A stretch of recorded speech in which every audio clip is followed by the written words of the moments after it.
I've been an internet marketer for several years now. One thing I've noticed is that a lot of the marketers that create software products are the ones that end up having seven-figure businesses. So that's one of the reasons why you want to get into the software business. I'm not saying that you're going to have a seven-figure business or a six-figure business, but it is a very lucrative industry. Software products, they have a higher perceived value than all other forms of digital products such as ebooks, video courses, audiobooks, etc. And another advantage to getting into the software business is the barrier to entry. There's not much competition out there. If you create a software product that's, you're not going to have much competition with that compared to other forms of products. For example, if you write a how-to book on a certain topic, you're going to have lots of competition for that book. There's going to be lots of other people that's going to write something on similar topic. Okay.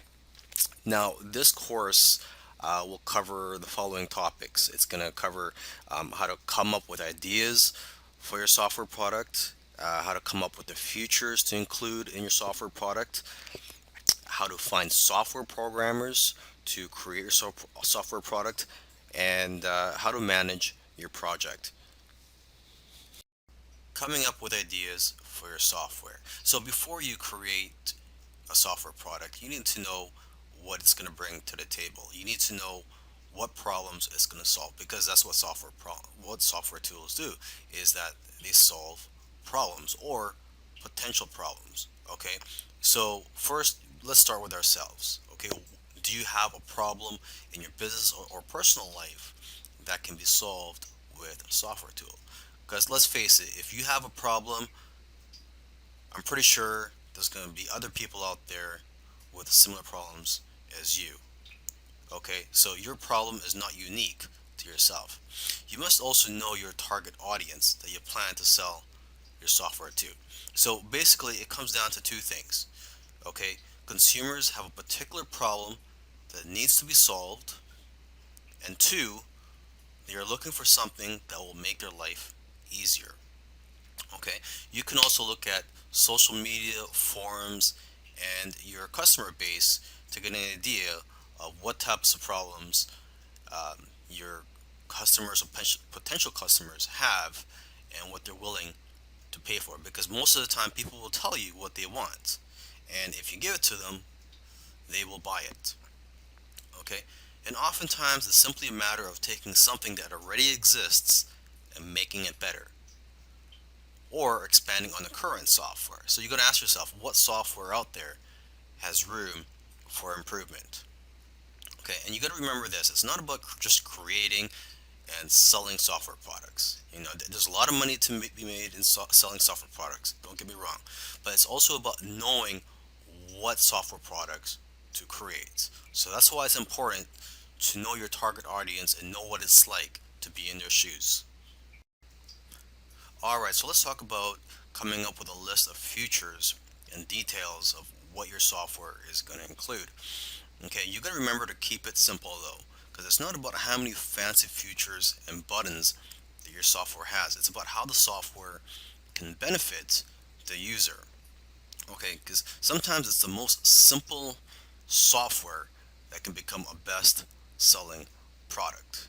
Okay, but before you can approach a software developer, you must have a list of features and details about the software product you plan to create. Okay, so to get ideas, you can look at other software products in a similar industry.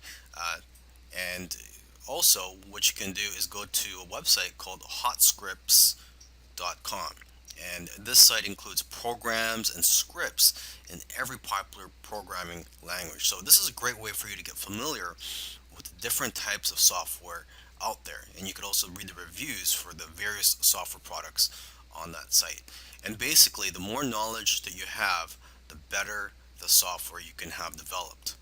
Now let's talk about finding software programmers for your project. Now there are various sites that you can go to find programmers where they will bid on your projects, and you can select the programmers based on the best price. But remember, you have to also make sure to select programmers based on their skills, and how well you feel comfortable working with them. Okay, so I've listed a few sites, the most popular sites where you can find programmers. There's rentacoder.com, elance.com, scriptlance.com, and guru.com. And you can also go to coding forums or other types of forums where programmers hang out to find people that are passionate about creating software products. Okay, so now when you visit these sites where programmers could bid on your projects, you have to know how to present your project. So make sure to first view how other people are listing your projects and how they are describing them on these sites. Okay, and you have to also be very careful. You don't want to give out too much information about your project because you don't want people stealing your ideas. So when you first post a project, the information that you should reveal at first is what is needed for the programmer to know if your software product is something that they are qualified to work on.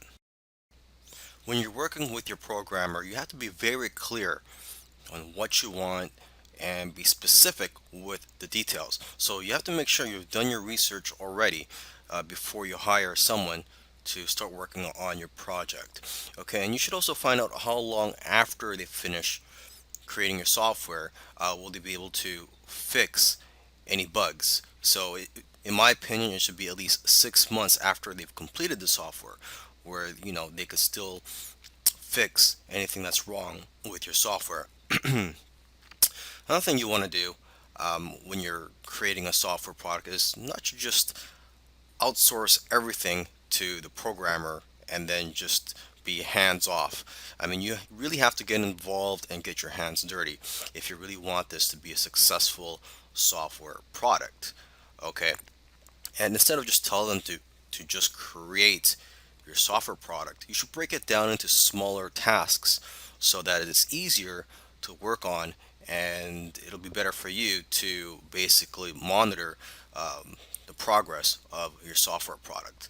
Okay, so for example, you can have weekly or bi-weekly tasks or goals for them to complete to make it easier for you to manage this project. Okay, and you could also encourage your programmers or coders by giving them bonuses for doing well on some of the tasks that you give them.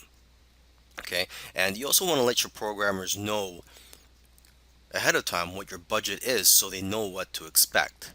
And so with that being said, you shouldn't pay by the hour because it's hard to track the actual hours that they work, and that only encourages people to take their time on your project.